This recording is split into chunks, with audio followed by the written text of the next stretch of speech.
Guys, good morning. Medyo makulimlim dito sa amin today, kaya bala kong pinturahan yung gate namin para gumanda naman yung kanyang itsura. Kaso lang guys, pag nagpapapintura ako ng gate, ito talaga yung problema namin. Problema ko. So ayan, tingnan niyo guys, malapitan. So ayan.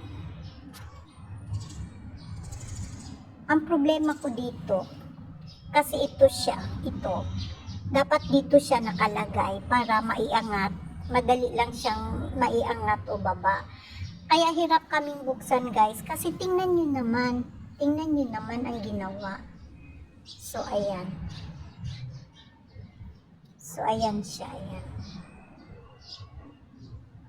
Instead kasi na ito, dito ilagay, dito niya nilagay sa, ayan.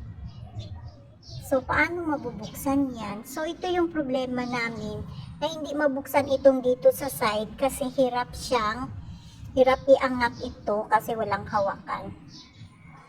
So, tulad ngayon, gusto kong magpintura ng gate para gumanda naman yung gate namin kahit kaunti. Kanina pa ako hila ng hila, hindi ko talaga siya mahila. So, ayan guys, share ko lang.